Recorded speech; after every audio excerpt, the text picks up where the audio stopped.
You can either make money or you can get rich, but you can't do both. So you can make a lot of money with a business, or you can build like the asset of the business is a high value asset, but you can't do both. And if you throw any business at me, I think I can pretty much tell you which one it is. But like, for example, my business that I sold was an agency.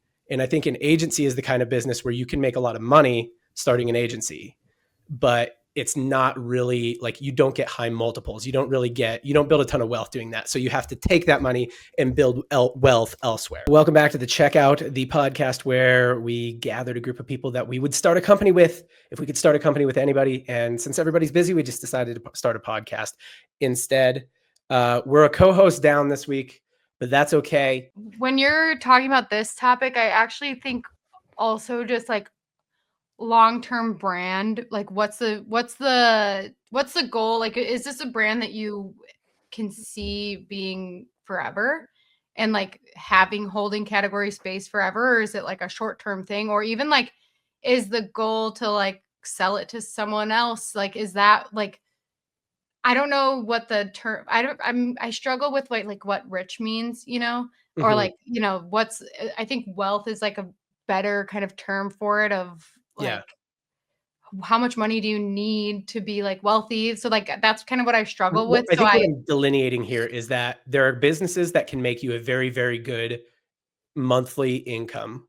And then there are businesses that can be like a very high value asset, but usually those businesses won't make you an incredibly good monthly income. They'll make you maybe a solid monthly income. And to your point, Zoe, like think about a brand like, my favorite example of this for physical product brands would be a brand like CrossNet, who I love the Meads, like super cool guys, but the like CrossNet, that brand is not going to make them incredibly wealthy, even if they sold it. It just has a limited TAM, right? There's only so many people. There's no lifetime value. There's only so many people that can buy it in any given year. I mean, they can hopefully kind of run that sort of on autopilot at this point, and then they can use the money from it to build wealth in other ways. But the business itself was a path for them making money, but not necessarily a path for them building wealth. Everybody talks about optimizing their ads, but they don't spend enough time talking about optimizing their overall website, which is something that I think more of us need to spend time doing, and more of us need to spend time thinking through. The reason why most people don't do it is because you actually can't track revenue per element on your site. Heatmap.com does that. And that's something exactly why I love them and why we use it, because it's easy enough for me to use, and it's easy enough for us to like communicate what exactly the changes are doing for our people. I like heatmap.com because it specifically drives revenue for us per element that we have. And so there's no real back and forth discussion. It's either going to start to work or we're going to get rid of it because it's tied directly to revenue. Google Analytics, which we all terribly hate, only talks about what's happening on the overall website, not the actual elements within the website.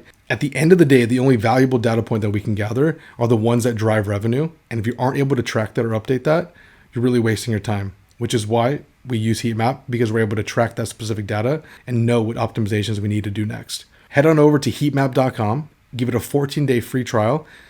Worst case, it's not for you. You don't want to use it. Best case, you find a bunch of money and you make a bunch of money. When I think of that, it's like only, net worth.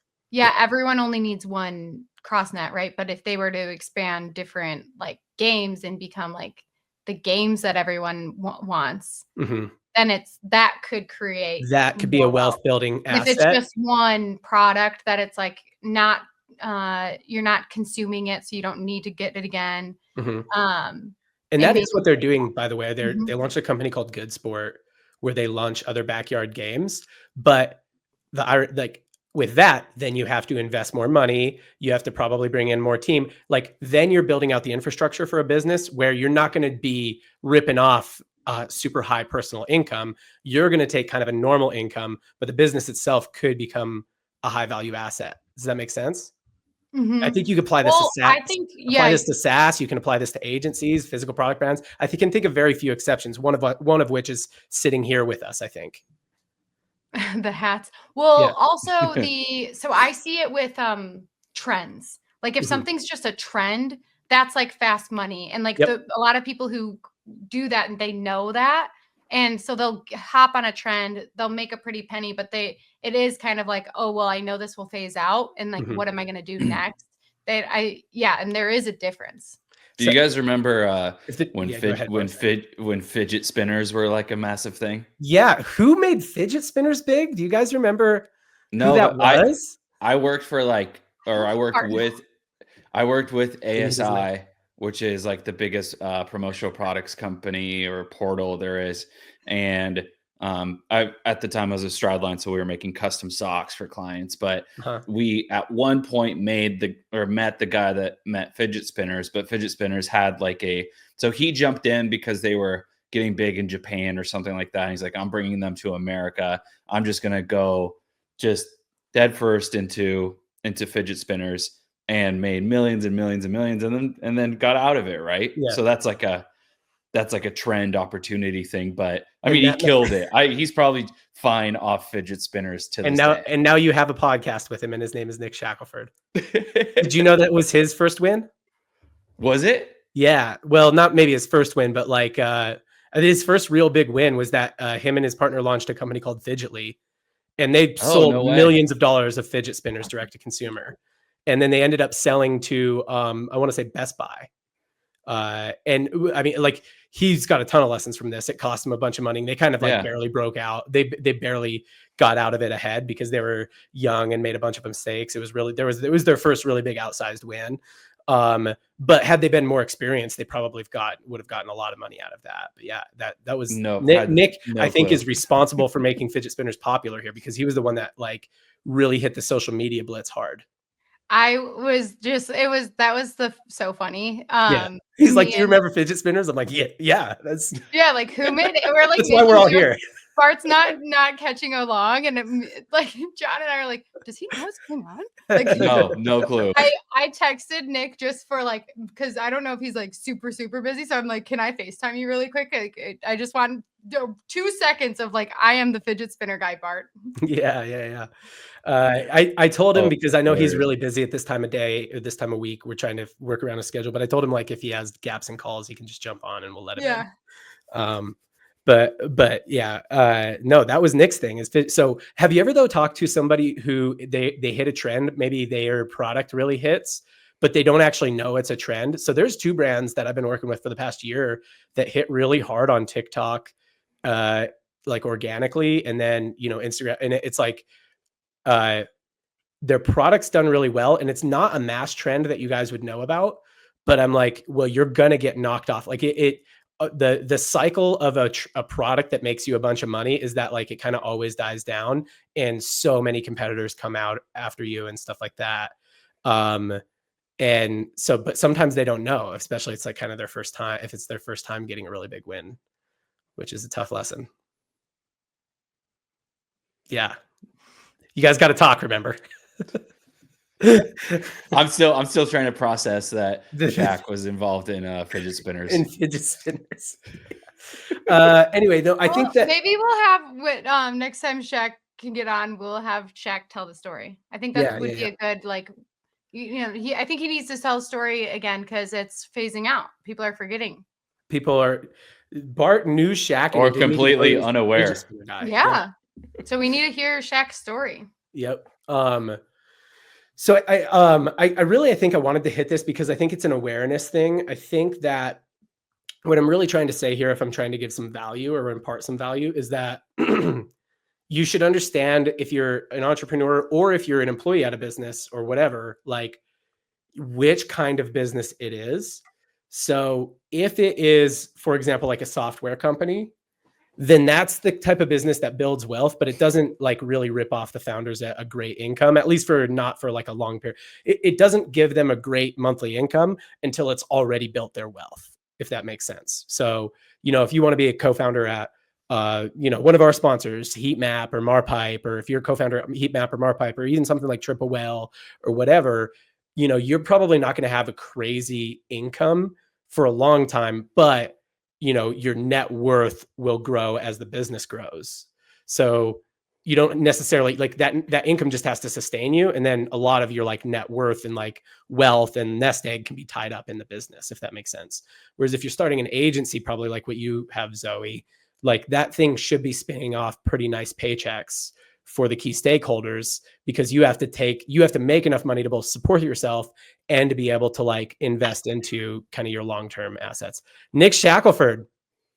Yo, what's up, guys? Really quick.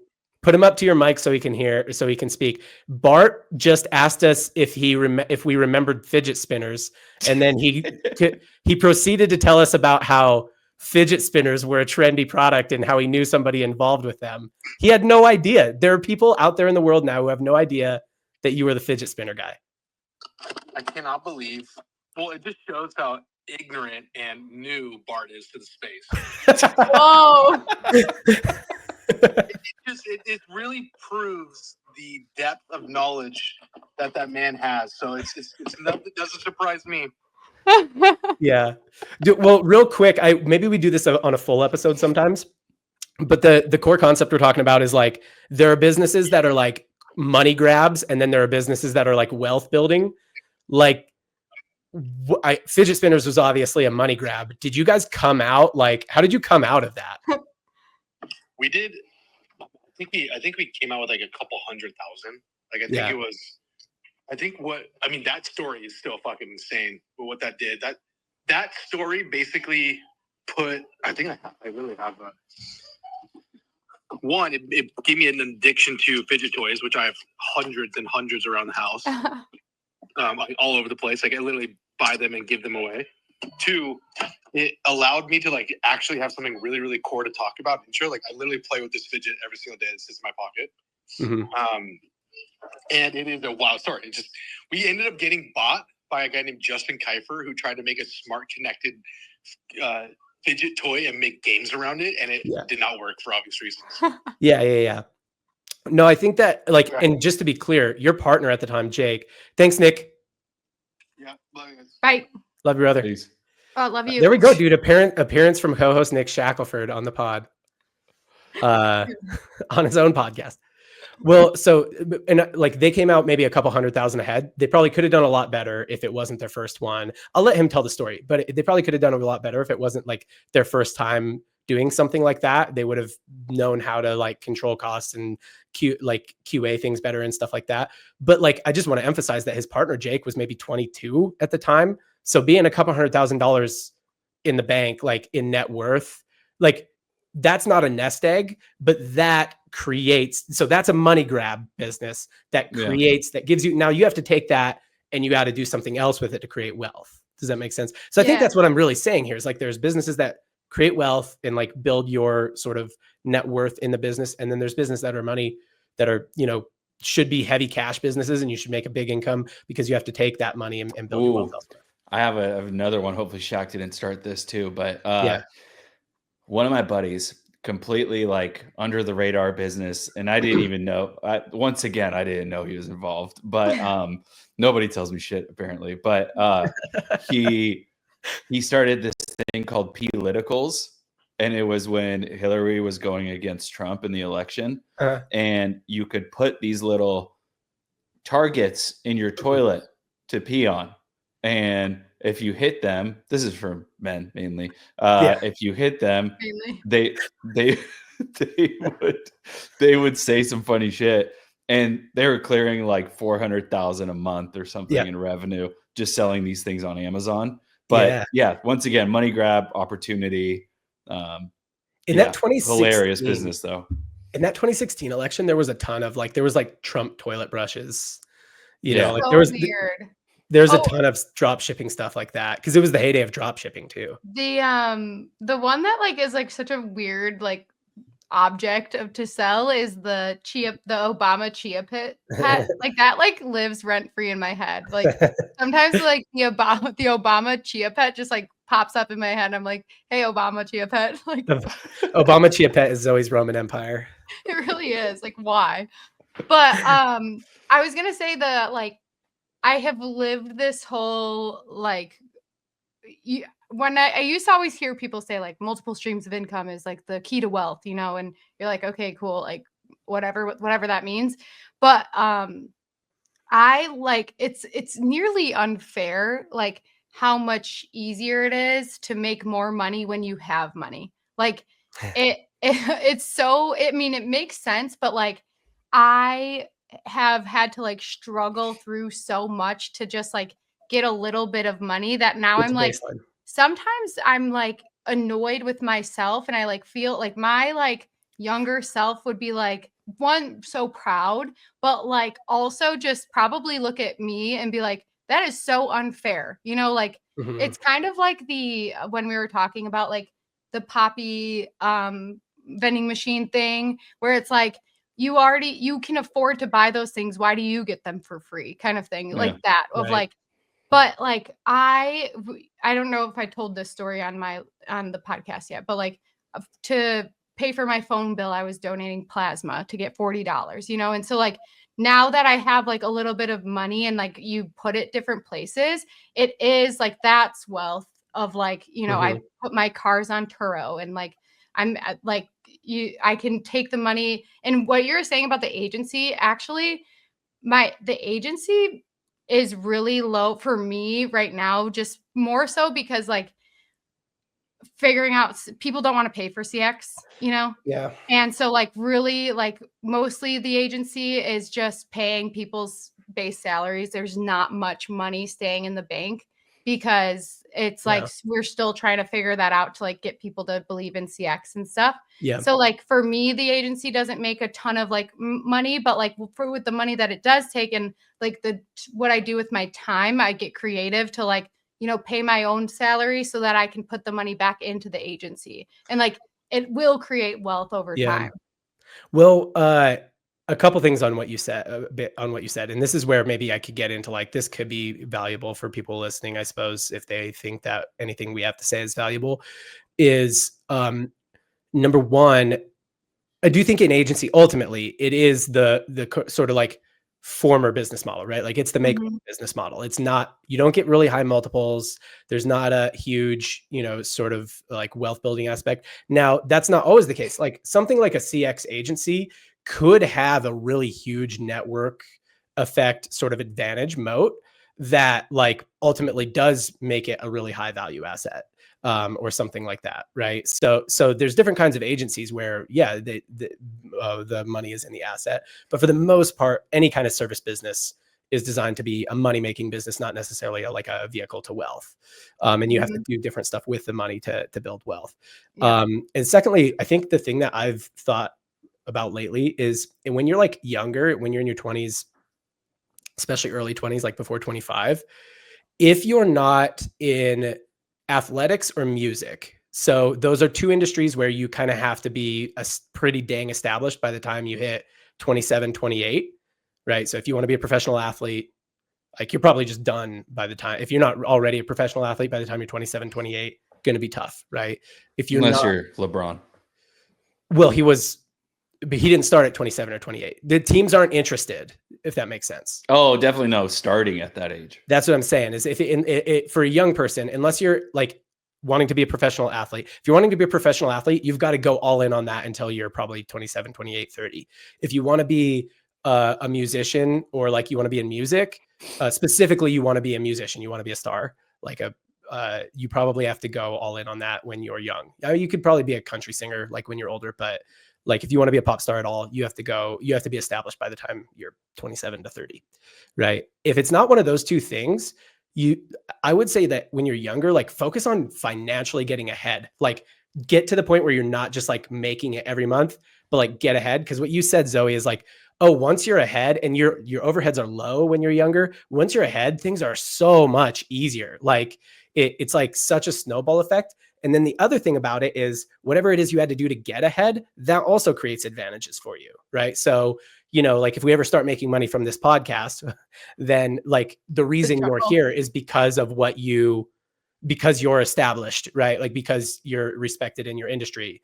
The reason you're, you know, like a lot of software companies and stuff want to partner with you is for that same reason. So it's like, not only does the money give you the advantage, but the thing you had to do or get good at to make the money gives you the advantage. So I think that like finding high value, high earning skill, basically either yourself or like, you know, either working for somebody or like if you're going to start a business when you're young, start a make money one, right? And just get ahead on the money thing and then like worry about wealth later. That's kind of my current thesis. Do you guys disagree with this?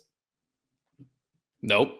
I could have used that advice early on too. I could have as well, but I was also pursuing being an athlete. So wait, Bart, you did Dad Gang part-time, or did you go, how did Dad Gang, when did you do like switch over to Dad Gang full-time? Well, I have the tweet pinned on my profile, so yeah, Zoe's clearly not looked.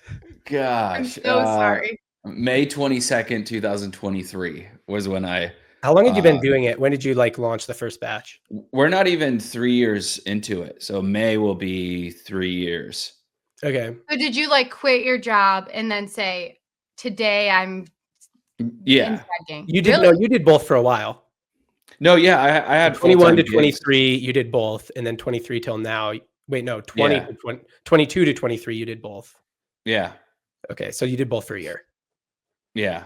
Cool. And then I was Grant actually was one of our co-founders, was like the first one to be like, whatever, I'm jumping all in. And then I was the second. And then EJ still has a full-time job. He's like the VP of operations at a drinkware company called Mir. So I mean, he's still balancing both and doing a great job. I was just kind of like, okay, this is kind of getting ridiculous. Like the brand's growing a lot. I just, for the health of the brand and for like, honestly, like a better life, I should probably just step away from this full-time gig and focus.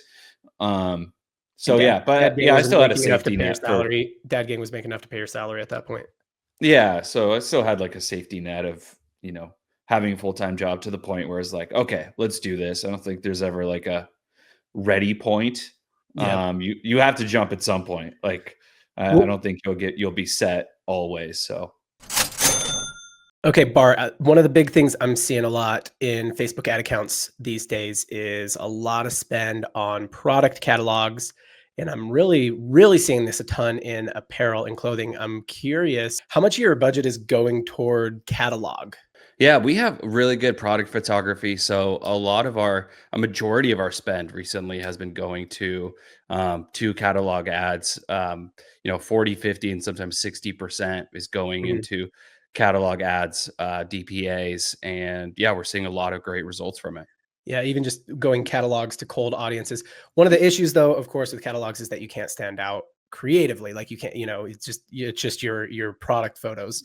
So like I think we've solved for that in an interesting way with Dad Gang, with our partner Marpipe. So can you just kind of break down what you're doing with Marpipe to try and get better results out of your catalog ads? Marpipe was able to come in and kind of mix up our creative a lot. We kind of felt like we were cornered into this. You can only show white background images or whatever's on your Shopify site. And they were able to come in and bust out a bunch of variations of that catalog, adding copy or adding various backgrounds, or even simple things like price. Before that, we were just kind of, held to white background. Here's the hat and here's the copy of the ad. Whereas now that creative can showcase a lot more about the brand to a cold or a remarketing audience.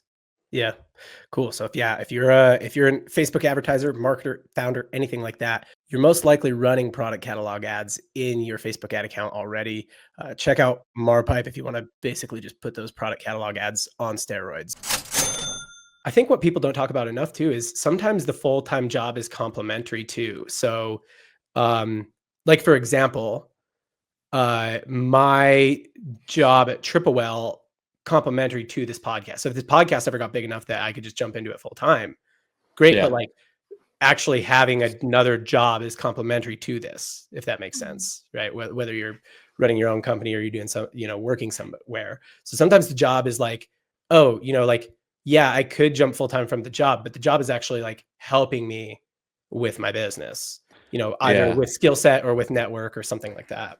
For me, go ahead. Yeah, just a little like extra about it. For me, it was kind of weird because I was the head of marketing for another brand, but Dad Gang was growing more and like very quickly than this brand. So I'd like go into meetings with the founder and be like, dude, I saw Dad Gang here and there, and I went to Disney and I saw it there. And then it's like, all right, so what are we doing to improve our metrics? It's kind of like, Oh man, this is awkward. Dude, Disney is ground zero for Dad Gang. Yeah, it really is. Cool. But anyway, yeah, I mean, I think that's really all on that. I don't know that I necessarily have like more, like, it's just something I've been thinking about lately a lot. Like software businesses for the most part meant to build wealth, agency businesses, service businesses for the most part meant to make money. Physical product businesses can go either way. I think like clothing brands are more of a wealth building thing. Like you're probably not going to make a huge salary, a huge monthly income from a clothing brand just because you have to keep so much cash tied up in it. But it can be a really huge, like a wealth building asset. Whereas something like a CrossNet or, a quick, a trending product can be a great money grab, but it's probably not going to build long-term wealth. So I think being aware of it is kind of the main thing, whether you work at a company or whether you are, if you work at a company, if it's a wealth building asset, they can pay you more. If it's then in order to make more, you got to get closer to the bottom line. Right. Like the closer you are to the bottom line in sales or marketing or something like that, then that's what you have to do to make more if it's like a money making business. But if it's a wealth building business, they can just usually afford to pay higher salaries. Mm-hmm. Yep. Kind of random, but I want to touch it on the pod. I get home from e-tail and get a knock on my door, or the doorbell rings. And this doofus is trying to sell me windows. He's like, just down the block. Windows just like yours. Like we've just replaced them. And I just was like, no, I don't want it. But I love your hat, Dad Gang hat. Can I take a picture of you? Yeah. And now Zoe's dating that guy. No, I'm not. But that was so funny for this guy to show up at my door with a Dad Gang hat. I'm like, did you tell him why you were taking a picture of him? Yeah. Okay. I was like, yeah, no big deal. On a podcast with one of the owners of it. Can I snap a picture? Yeah. Nice. He was that's awesome. And he was fine with it. Yeah, you put it into our group chat. He seemed like he was a good sport. Yeah, no, and it's literally like in front, like it's like, yeah. Then Bart casually doxes me on Twitter. Did it even cross your mind, like, oh, I'm gonna post Zoe's like neighborhood? No, I don't think somebody who's really good at what's that game where you like look around and figure out where you are? Oh, I've seen some of those TikToks of what's that game called? It's not geocaching. Oh my gosh, it's so fun. It's like geo something. Yeah. Somebody who's really good at that could for sure figure out where Zoe lives. So fast. Oh, I didn't know it was a game by any means, but I saw this one guy on.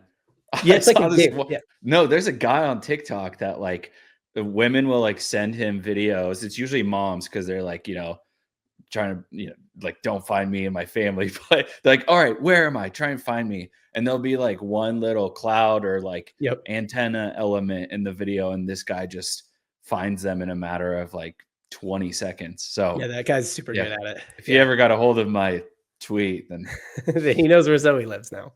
Yeah. I have lots of security measures in place. Bart, what's on your mind this week? I like product expansion. And let's talk about it because you did it. Yeah, we're kind of going through it. Currently wearing a hoodie we're launching on Friday, dadgang.com. Oh, you're really expanding. You guys did t-shirts. Yeah, give us the rundown. Sorry. Yeah, no. So my whole shtick from the beginning of Dad Gang was like, okay, let's launch this brand and let's just do one black and white trucker hat. Black and white goes with everything. Let's just try that. And immediately it was like, when people bought them, you'd immediately get all these comments and feedback, like make a tan one, make a red one, make a blue one. And for some reason, I think it was through working on the agency side of things and other brands, I was like, let's not expand into anything until we get really good at selling this one hat, like not other color hats or anything, just this one trucker hat.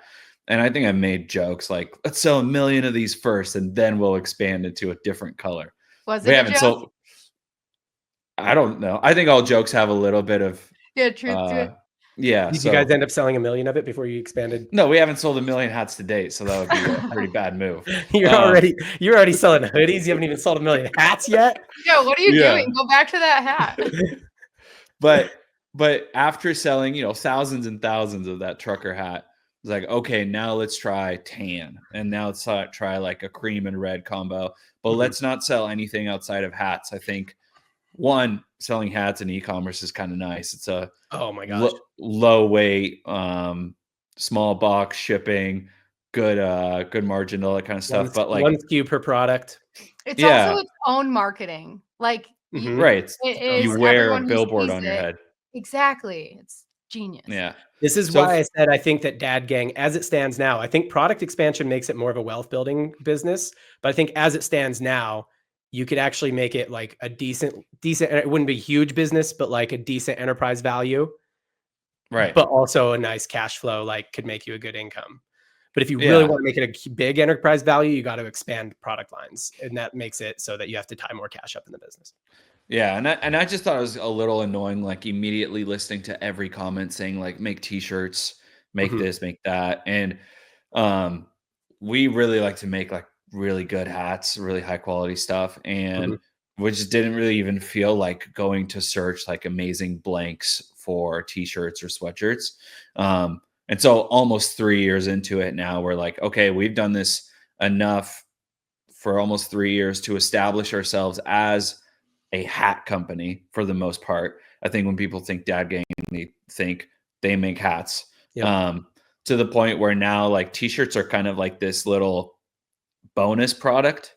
They're still not, the feel of it internally isn't like we now offer t-shirts and hats. It's like we're still a hat company, but here's a little like extra product that we're offering now. Yeah. And I don't know, a lot of it is like it kind of combines the other stuff we were talking about is like uh, a lot of it is taking in thousands and thousands of comments requesting t-shirts and being like, okay, there's enough of a pull here to finally release t-shirts and they'll sell. And a little bit of vibes too, like not so much data behind everything. Yeah. To the point where it's like, okay, guys, we know that if we dropped any kind of t-shirt with a decent logo or anything like that, our dads would probably want it.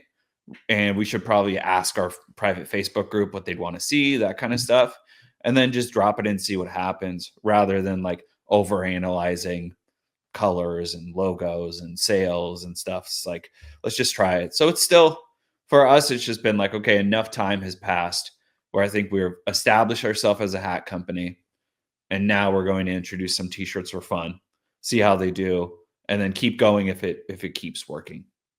Do you guys do any like proactive customer surveying to get feedback, or are you just taking the like feedback that you're getting reactively? Well, so I genuinely ask. So I have this private Facebook group of 11,000 dads, Mhm. um, and they're super engaged in there, way more than like putting out a poll on Instagram. And genuinely just ask them what they don't like or what they want to see. Mhm. Um, so we do a lot of that. Like we get a lot of comments and feedback through customer service and emails that ask us for things, and we have kind of this joke mentality about it in our internal text thread where we're like, oh no, one person said it, let's change the company now, right? But if enough of it comes in, like we had a bad batch of hats made one time, and some of them had like a very slightly like crooked brim, so we had Uh-huh. to do like a kind of a recall and replace type deal. But that was like, okay, like 100 of these comments have come in. Let's do something about it. But if one person's like, oh, make a pink t-shirt, we're not going to shift the company and make pink t-shirts tomorrow. Yeah. Well, I ask because isn't it crazy that like how successful you can be when you listen to your customers, like the people buying your stuff? Isn't that wild? Yeah. Yeah. Yeah. Or just put them all in one place and then talk to them. Yeah, like isn't that crazy? Well, to me, I'm like, yeah, like that's what everyone should be doing, but I just don't see enough of it happening. So I like just admire that you're actually doing it. A lot of times it's like people do get just like sidetracked by the money and they make what they want and not what like the consumer wants, you know? And Yeah. there it could be like two things could be true. Like it could be what they want and what the consumer wants. But one of my favorite things that to do is, you know how you guys use no commerce like for post purchase.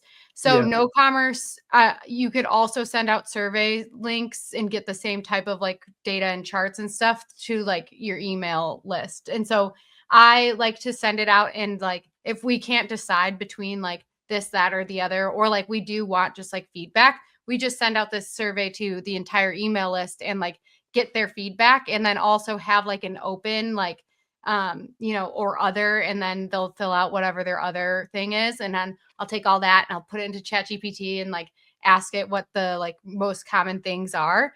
And it's pretty cool to see like how many people, like I know you have the Facebook group, but like even outside of that, like how many people do want to tell you and talk to you and tell you what they want when you ask them.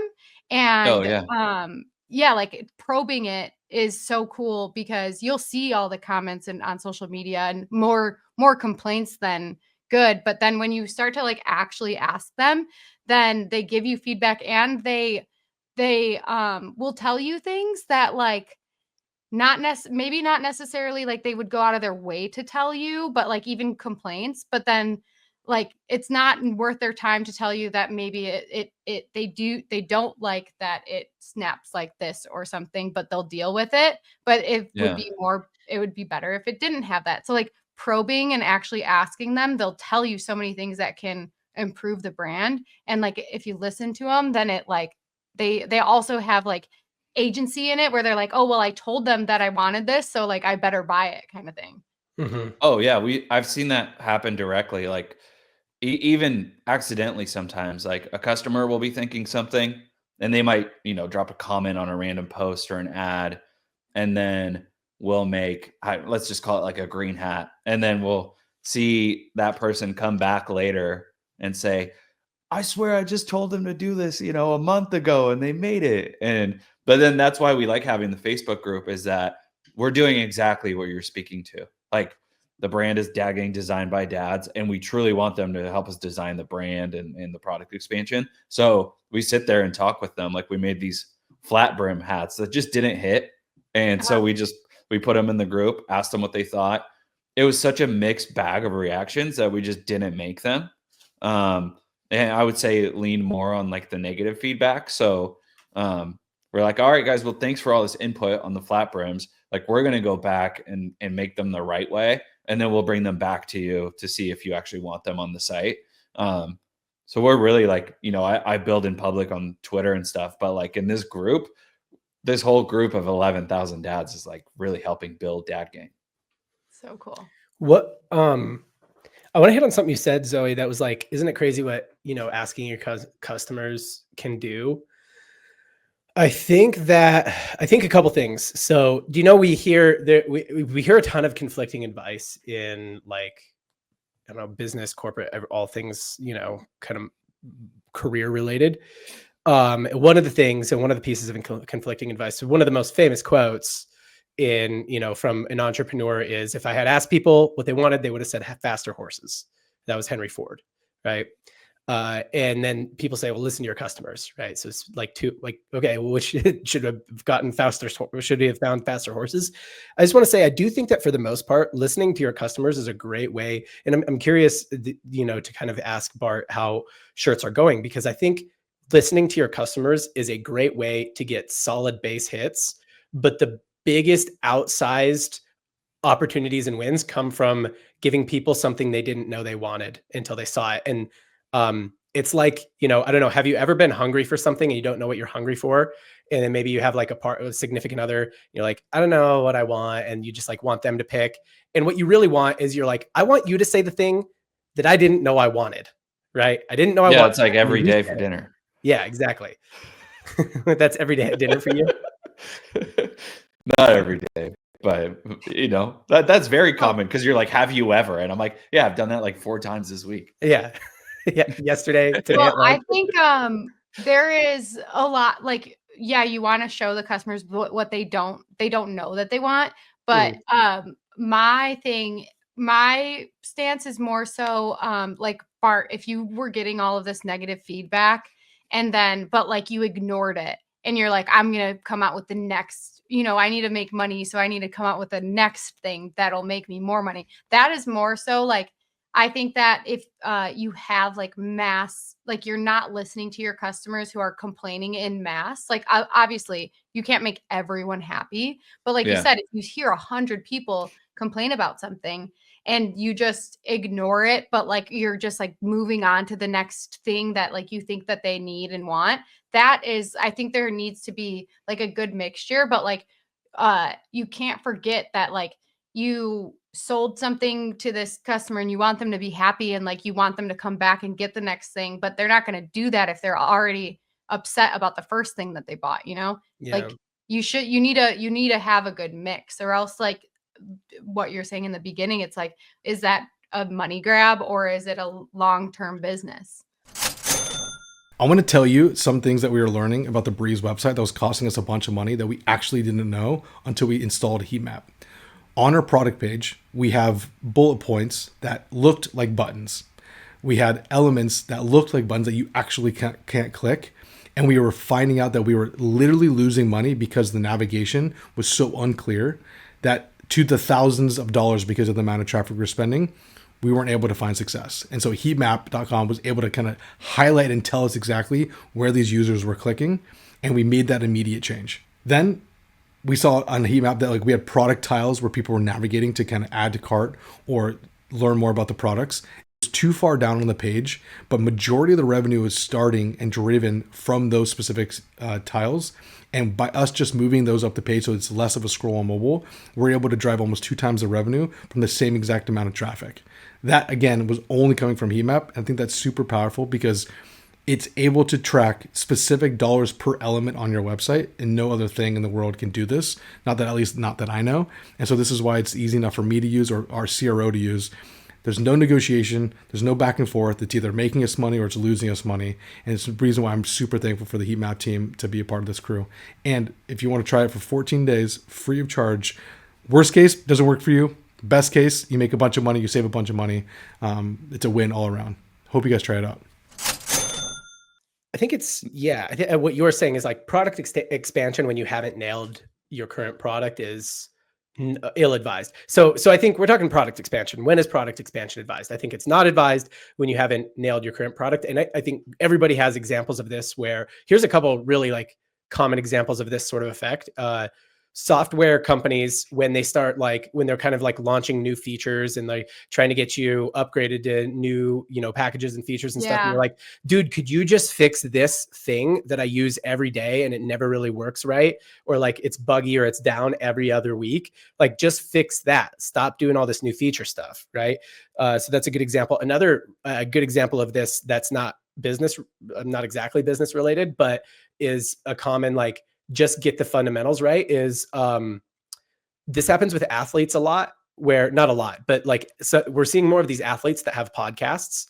And like there was a point earlier in this NBA season where Paul George, it was like early in the season, and he had since the beginning of the season published like 16 or 17 podcast episodes, and he'd only played in like 12 games.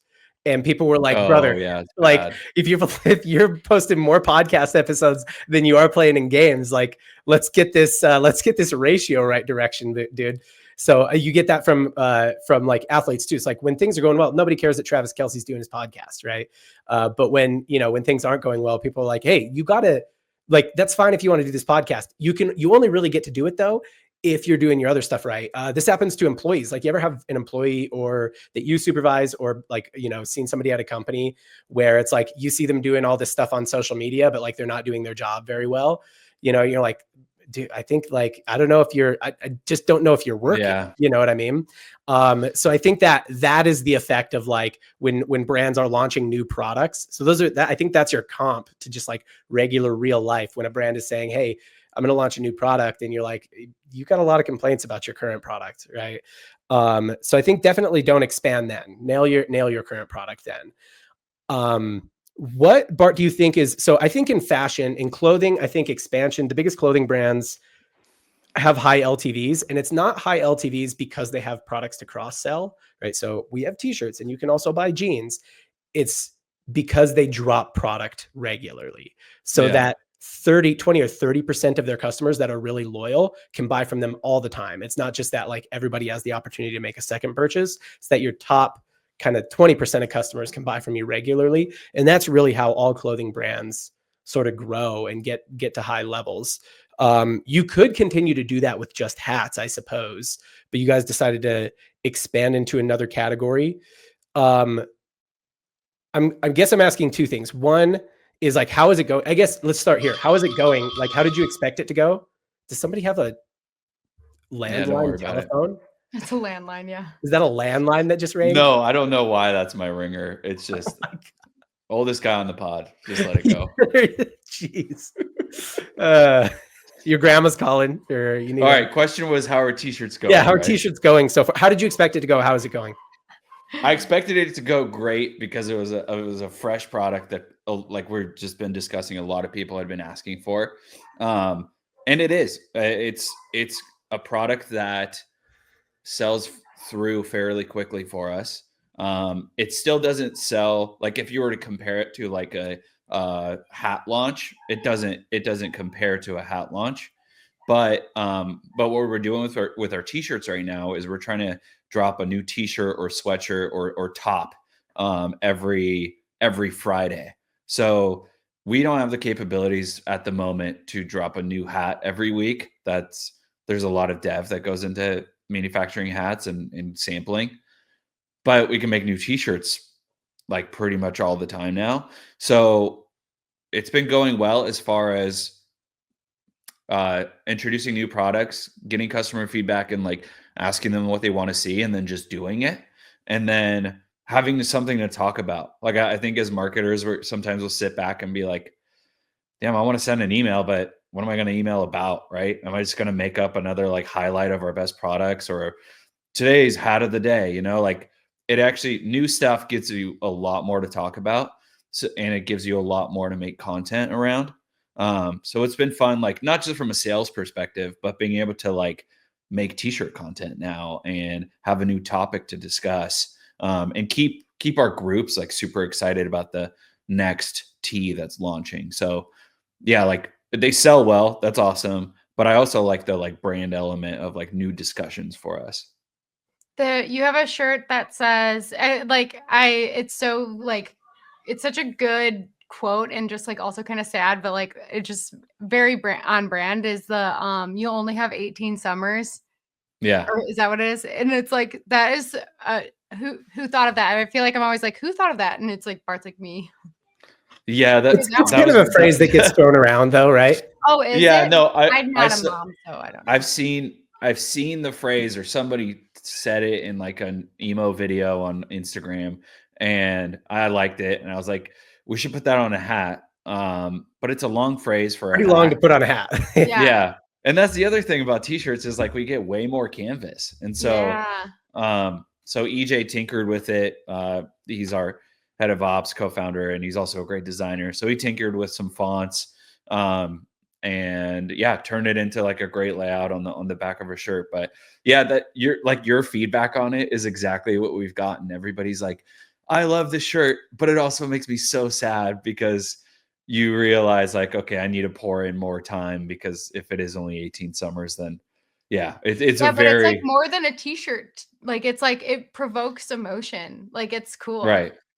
Yeah, this hoodie that I'm wearing also has it on the back. The hats do that as well, and that's I think the key. Really, I was gonna say I think that like on the and we can wrap this topic. And I have one more question for you, Bart. But I think that like on this whole idea of like, do we just listen to our customers and expand into the products that they're asking for, or do we kind of like take a swing on something that we think that they will love but they're not asking for? I think the key there is, are you the customer, right? So right now, Bart and I think all of your co-founders are the customer. Like you are in that. And maybe like we've talked about this before, if Dad Gang goes on for the next 20 years, you might get to a point where it's like, oh, we need other people here who are the customer now, because we're not anymore. We're not as plugged into them. But if you are the customer, then I think you can come up with the stuff that is like that. I didn't ask for this, but this is what I didn't know I wanted. If you're not, then you're probably going to just have to ask them what they want and just kind of swing for base hits a little bit. Right. I'm curious, Bart, like when people are asking about product expansion, it sounds like you're more bearish on product expansion than maybe most e-commerce brands or owners or founders or operators are, like just from how hesitant you were to do it with Dad Gang. Now that you've done it, you're on the other side of it. Do you think that you're like more bearish or more bullish on it than most operators? And like, what are the kind of, when would you tell operators they should or shouldn't do it? Yeah, I mean, from the start, we've been so simple in everything that we do. Like I said, one hat to start, don't complicate things. And we still want to do that with like every single next move we make.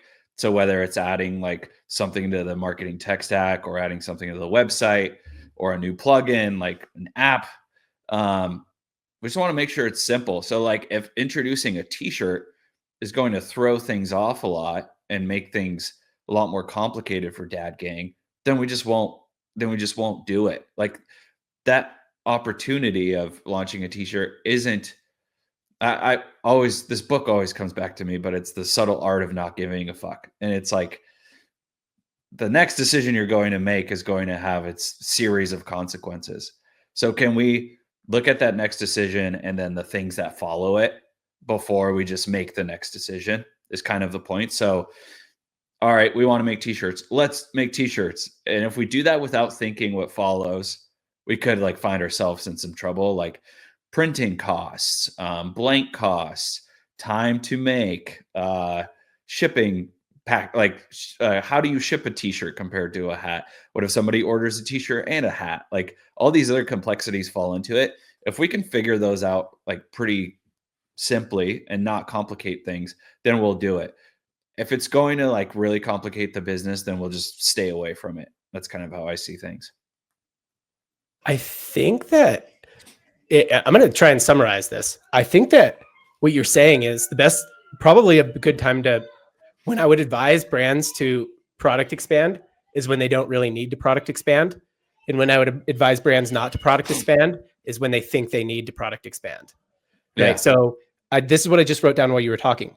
If you need to add complication to the business to get it where you need it to go, take a beat. Yeah.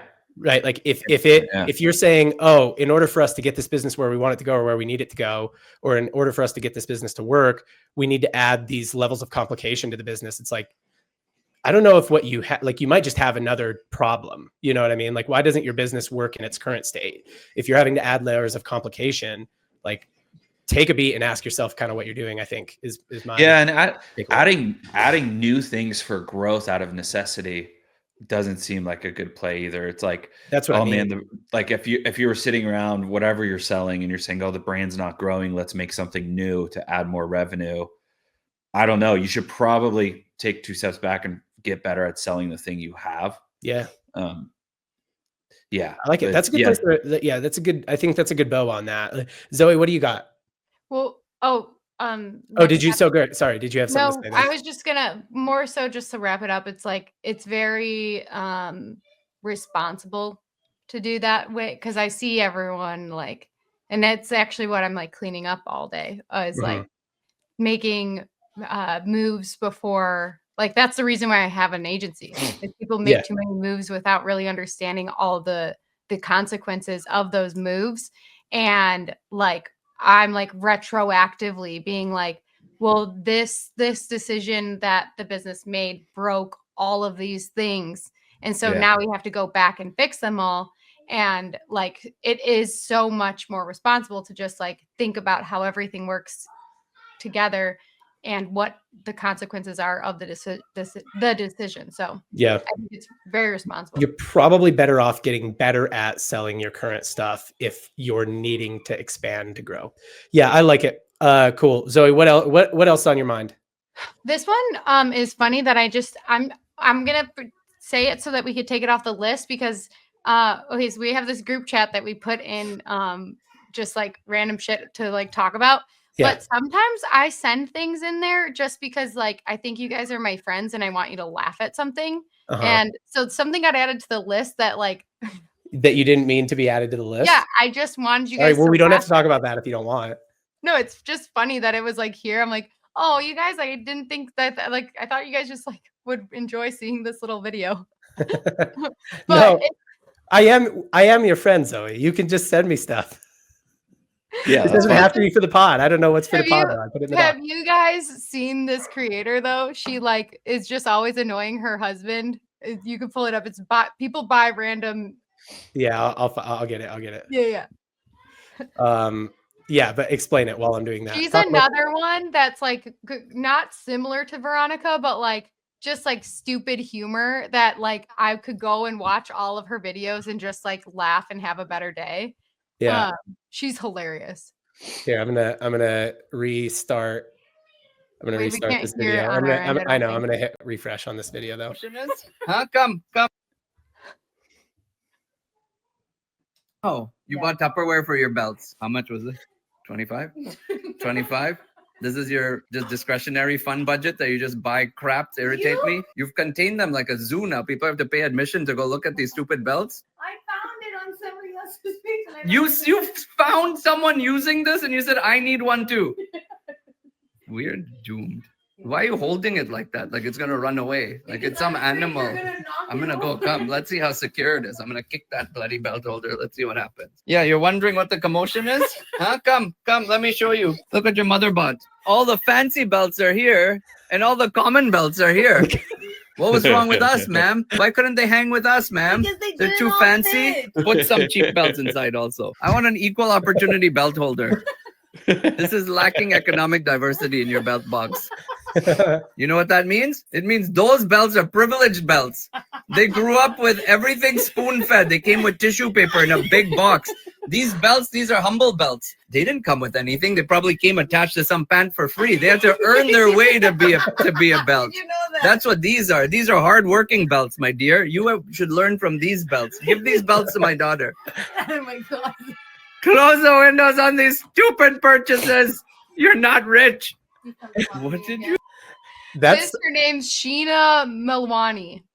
Does she do a lot of videos like that? Actually, I think she was a recipient of one of the Poppy machines, actually. The vending Okay. machines, full circle. I But just want to know if her husband's always doing that to her because that was hilarious. he never shows his face. And that's Yeah. the thing. Like he's got like this little emoji over Yeah. his face. But Mhm. that's like all of her content is like he's just like very witty and like just says the craziest things. Like it's almost like he reminds me of like someone who can freestyle really well and you're like, wow, how did you do that? But he's just like comedic and Right. it's so funny. It's the best thing ever. Do you know who he kind of reminds me of? They make content like this too. Akash Singh. Do you know who that is, Bart? That sounds very familiar. He's on Flagrant with Andrew Schultz. He's like one of the, yeah. I know what you're talking about. he's a comedian. But that's who he reminds me of. And it's not, I'm not being racist. It's not because they're both Indian. It's just he has that same like quick wit type of humor. And like kind of gives people crap the same sort of way. I think I'm going to throw this out there because I can always see, I think this is the kind of content that like would crush as an ad, either for that belt holder or for the belts that are in the holder or for the hardworking belts. I don't know. And furthermore, I think that, he's witty and stuff and comedic, but he could have a lot of that material sort of prepared, if that makes sense. I don't know. It seems so if he does, that's his so tone, impressive. his tone seems very like off the cuff. It seems off of the cuff, but off of the cuff. It seems off of the cuff, guys.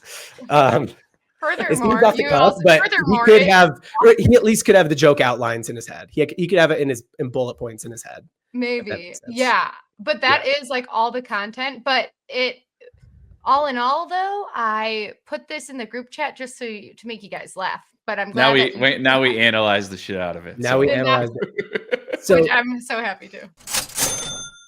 Okay, I know you're running a lot of product catalog ads and you're using Marpipe. What are some of the creative tests in your catalog ads that you've noticed that have worked well for Dad Gang? Honestly, for us, the thing that's performing really well right now is like a three grid breakout of the hat. So a lot of our original catalog ads would just have like the front of the hat showing and not the second image. So being able to showcase like the front, the side, the back of the hat in one ad. The other one, as simple as it sounds, is just like actually putting the price front and center, like a little red circle that actually shows the price, because our hats are great quality, but they're only $35 compared to a lot of like the similar quality of a hat out there is like $45 to $60. So I think being able to showcase an affordable price in one ad is helping too. So, and like Marpipe specifically, they just bust out tons of variations of your catalogs and keep testing it. Yeah, you just integrate directly into Slack with their team, let them know what you're kind of looking for. They bust out a bunch of variations. It connects directly into your Ads Manager account, and you don't even have to do that much within Ads Manager. It's a seamless integration into everything you're already doing. If you're any kind of brand that wants to put your catalog ads on steroids and get more returns, better returns out of your catalog ads, check out marpipe.com. All right, back to the pod. We talked about AI. I don't know when on an episode. I think this is the kind of thing, like, I think there's going to be a lot of brands that lean into AI and they get AI to do a lot of stuff for them, and they're going to do good, right? Because, you know, they'll be more productive and they won't have to hire as many people and they'll have lower overheads and stuff like that. And then there's going to be some brands that lean into AI and they have AI do some stuff for them, and then they use their humans to like focus on this like uniquely human stuff like that. Right? Like what are the things that like talented humans can do that is very, very, very difficult. It's like that last 5% of being human that it's really hard for AI to replicate. And that is those are the companies that'll crush it, is companies that, you know, focus their humans on like finding these kind of people and, you know, coming up with content strategies. I'm like very in on this type of content for brands right now. Yeah. Well, I kind of want one of those belt things now. There you go, dude. Right? That worked. If they put People- that on TikTok and linked it up in shop, I bet they sold a ton of them. Oh, Yeah. she definitely encouraged a lot of purchases, even if they're not tracked. Yeah. He did the same thing, she bought like this like banana hook that just like screws into your cabinets, and he just like tore her apart about this banana hook, and he had the kids like guess how much the hook cost, and he's like, "Are you kidding me? It costs more than $20." Yeah. Like he just like rips her apart. But I'm sure that people still bought that banana hook. Well, because like Bart just said, it's like, yeah, but it is kind of cool though. Like Yeah. he's ripping her for it. So this is the thing. That's the kind of content a lot of brands wouldn't approve because he's ripping it. Yeah. But the brands that would approve it are like, oh yeah, but this is funny. And like the product is still kind of cool. Like it makes some people like, yeah, this woman's ridiculous spending all this money on this. And it makes some people like, yeah, but I kind of like that. Like, I think I get it, you know? And he positions it as expensive, right? So if it's 30, like, you know, whatever it is, like how much you guys think that belt holder costs? I don't know. 20? 20. So hard. I was thinking 20 or 30. COGS on that is $2, right? So if they were selling it for $12.99 and, you know, getting like people on TikTok shop to push it with content like that, they're making bank on it. $31, $24. $24 on Amazon.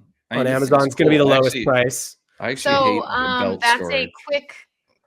What do we say? That's not a wealth business. This is a quick money. No, that's a money grab, or it's products as marketing. So yeah, this isn't going to be a lifelong brand, but belts aren't changing shapes anytime soon. So I think that's true. Right.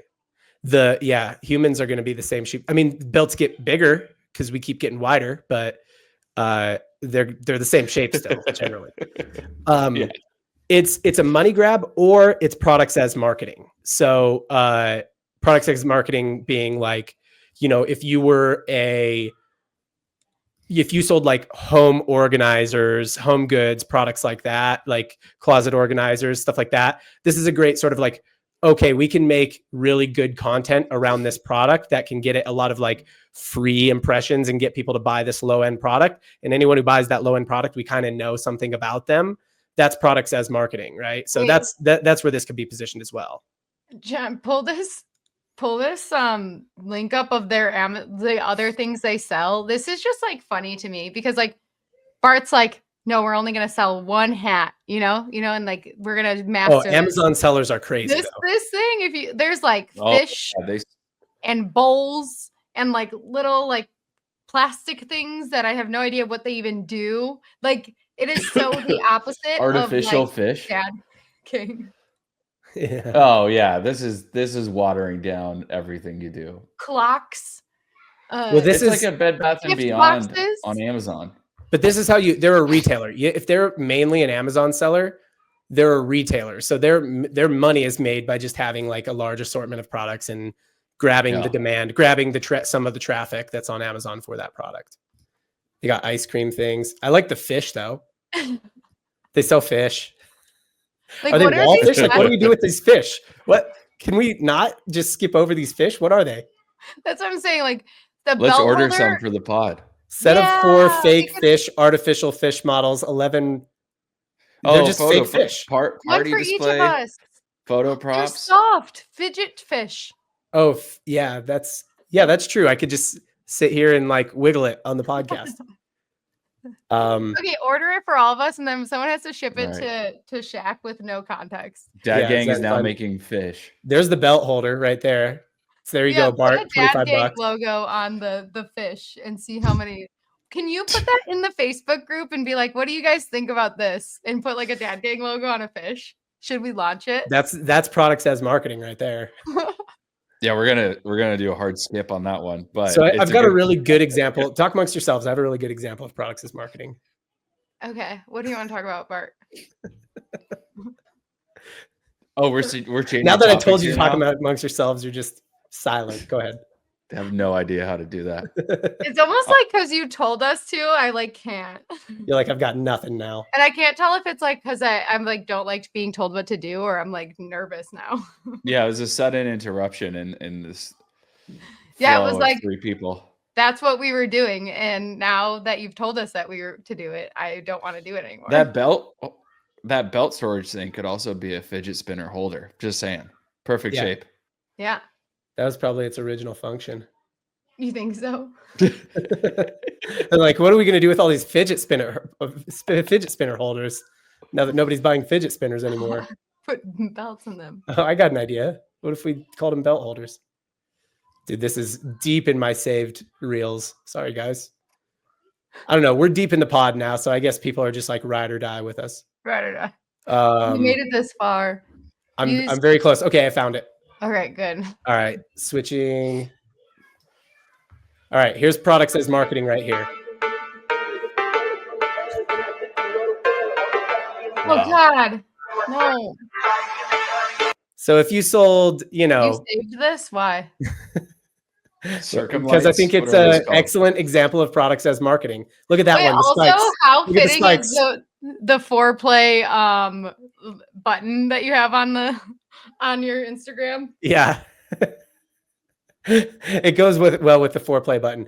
I think if you were a brand that sold like either were like a sex like company, right? Oh, I guess we should tell the audio listeners what we're looking at. Zoe, would you like to tell the audio listeners what we're No, looking at? please don't make me do that.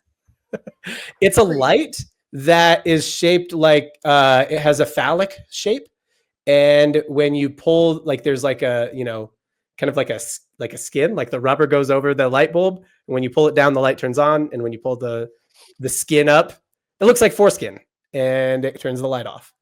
I think if you were a sex company and you can't advertise on Facebook, this is a good example of products as marketing, right? Like this is a product that's going to get a lot of organic views, get people in, buy it. Like the kind of people who think this is funny are also probably the kind of people who would buy your products.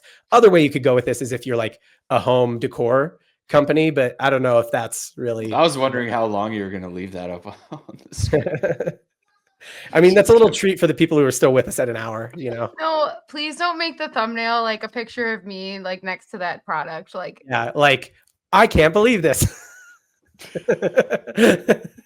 No. Okay. please, no. Yeah. That's a good pod, guys. Anything else that you want to say to wrap, or are we good? Good. Thanks for listening. Nope, that's it.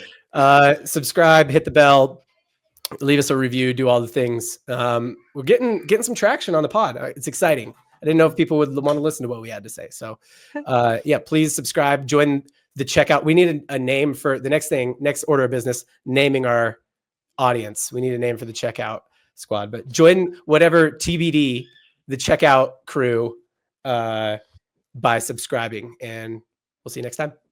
We should ask them. Shoppers. We Yeah, should ask the our people what they listeners. want. Yeah, I Paul. like Yeah, the shoppers. and the shoppers. I like the shoppers. That's They're good. checking out. We come up with a few, and then we let them pick between maybe. Mm-hmm. All right. Next homework for next pod. We'll figure it out. We'll figure it out. Maybe we get some name suggestions from them, and then it's like a tournament or something like that. I don't know. Comment down We'll come below. up with something. That sounds like a lot of work. I don't know if I'm going to do all that work, but we'll come up with A something. tournament. Okay, bye. Does that make sense? Yeah. No. Do you disagree? Are you guys going to talk? This is a podcast. You got to talk. Oh, okay. Oh, yeah. I was waiting for Bart because he's the one who. Yeah, has that's this, true. I and usually do feel kick it to somebody. Zoe, go. Yeah. Who? Which one should go?